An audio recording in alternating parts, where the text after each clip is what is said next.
ఓం శ్రీమాత్రే నమః. నేను ధనత్రయోదశిని ఎలా జరుపుకున్నాను, ఆ తర్వాత రోజే అమ్మవారు నన్ను ఎలా అనుగ్రహించారు అనేది ఈ వీడియోలో మీకు షేర్ చేస్తాను. ముందుగా గుమ్మాన్నైతే ఇలా కుబేర ముగ్గులు, లైటింగ్ మరియు పచ్చని తోరణంతో ఇలా అలంకరించుకున్నానండి. ముందుగా మనం గడపకు ఇరువైపులా వేసుకున్న కుబేర ముగ్గులలో ఒకవైపు ఇలా 3 కానీ లేదా 5 కానీ తమలపాకులు పెట్టుకోవాలండి. ఇప్పుడు ఇందులో 3 గుప్పుళ్ళు కొంచెం కొంచెంగా తీసి 3 గుప్పులుగా కళ్ళ ఉప్పును మాత్రమే వేయాలి. ఇది కళ్ళ ఉప్పు మీరు పాతదైనా పర్వాలేదు, లేదు అనుకుంటే కొత్త ప్యాకెట్ తెచ్చుకున్నా పర్వాలేదు. ఇప్పుడు ఇందులో కొంచెం పసుపు, కొంచెం కుంకుమ వేసి మనం ముందుగా సిద్ధం చేసుకున్న యమదీపాన్ని పెట్టాలండి. ఈ దీపాన్ని ఎలా పడితే అలా పెట్టకూడదు, దీనికి ఒక నియమం ఉంది, అది ఎలాగో కూడా వివరిస్తాను. ముందుగా 2 మట్టి ప్రమిదలు మాత్రమే తీసుకోవాలండి, లేదు అనుకుంటే పిండి ప్రమిదలు తీసుకోవాలి. వెండి, ఇత్తడి ఇలాంటి ఏ ప్రమిదలు మాత్రం తీసుకోకూడదు. వీటికి 4 బొట్లు పెట్టాలి. సాధారణంగా మనం పూజకు వాడేటప్పుడు 3 లేదా 5 బొట్టులు పెడతాము, కానీ ఈ యమదీపానికి మాత్రం 4 బొట్టులు పెట్టాలి. ఇప్పుడు ఈ ప్రమిదలో నువ్వుల నూనె వేసి 2 ఒత్తులు చెప్పిన ఇలా 3 ఒత్తులు వేసుకోవాలండి. ఒక ఒత్తు తూర్పు వైపు, ఒక ఒత్తు ఉత్తరం వైపు, మరొక ఒత్తు దక్షిణం వైపు ఉండేలా అమర్చుకొని ఇలా దీపం చుట్టూ పూలతో అలంకరించుకోవాలి.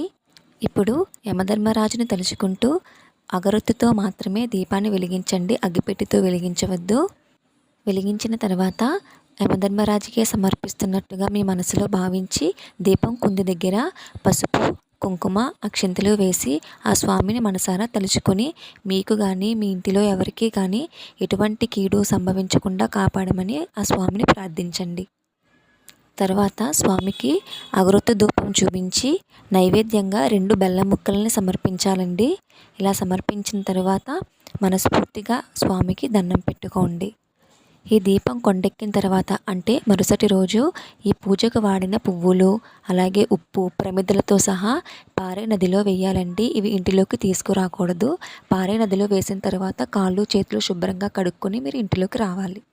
ఇప్పుడు గుమ్మం వైపు వేసుకున్న మరొక వైపు కుబేర ముగ్గులో మనం ఇలాగే కార్తీక దీపాన్ని వెలిగించాలండి. అవునండి, కార్తీక దీపాన్ని మనం ఈ రోజు నుంచే వెలిగిస్తాము. దీపావళి అంటే 5 రోజుల పండుగ కదా, ఈ రోజు నుంచే మనకి దీపావళి పండుగ ప్రారంభమవుతుందని భావించి ఈ రోజు నుంచే మనం కార్తీక దామోదరునికి దీపాన్ని మనం సమర్పించాలి. ఇలా ఈ వీడియోలో చూపిస్తున్నట్టుగా 3 లేదా 5 తమలపాకులను వేసి దాని మీద ప్రమిదను ఉంచి చుట్టూ పూలతో అలంకరించి దీపం తూర్పు ముఖంగా ఉంచేలాగా చూసుకోండి. ఈ దీపం దగ్గర కూడా కొంచెం పసుపు, కుంకుమ, అక్షింతలు వేసి స్వామిని తలుచుకుంటూ నమస్కరించుకోండి. ఈ కార్తీక దీపానికి ఎటువంటి నియమం లేదండి. కొండెక్కిన తర్వాత మీరు ఎప్పటిలాగే ఇంటిలోకి తెచ్చి వాడుకోవచ్చు. యమదీపం పెట్టుకున్న తర్వాత ఇలా పూజా మందిరంలో లక్ష్మీ కుబేరులకు పూజ ఎలా చేసుకోవాలో ఇప్పుడు చూద్దాం. ముందుగా పూజా మందిరాన్ని ఇలా అందంగా అమర్చుకోవాలండి. నేను ఇలా ఆ రోజు పూజించుకోవడానికి ఇలా సిల్వర్ కాయిన్ తీసుకున్నానండి. ఇందులో లక్ష్మీదేవి, కుబేరులు, సరస్వతీమాత ఉన్నారు.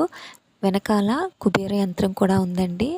ఇలా పూజా మందిరాన్ని అమర్చుకున్న తర్వాత ముందు వినాయకుడు పూజ చేయాలండి. ఆ తర్వాత ఇలా సతనామావళితో లక్ష్మీ అమ్మవారిని పూజించాలి. అలాగే అమ్మవారికి ఎంతో ఇష్టమైన పరమాన్నాన్ని చేసి అమ్మవారికి నివేదన ఇచ్చి వినాయకుడికి, లక్ష్మీదేవికి మనసారా ఇలా పూజించుకోండి. ఇంకా అంతా శుభమే జరుగుతుంది.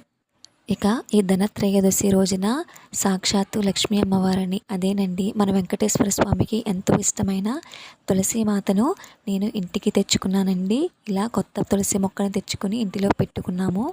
ఇక మీతో షేర్ చేసుకునే ఒక ఆనందకరమైన విషయం ఏమిటంటే పూజ తర్వాత రోజు ఇలా బయటికి వెళ్తే బయట అనుకోకుండా 700 రూపాయలు దొరికాయండి రోడ్డు మీద.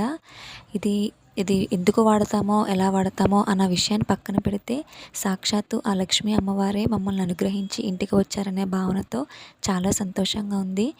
ఈ ధనాన్ని ఎవరు పోగొట్టుకున్నారో తెలియదు, కానీ ఈ ధనాన్ని దైవ కార్యానికి వాడితే మాకు పుణ్యమే, వారికి పుణ్యమే. ఇవండి మా ఇంటి ధనత్రయోదశి విశేషాలు. నచ్చితే please like and subscribe my channel.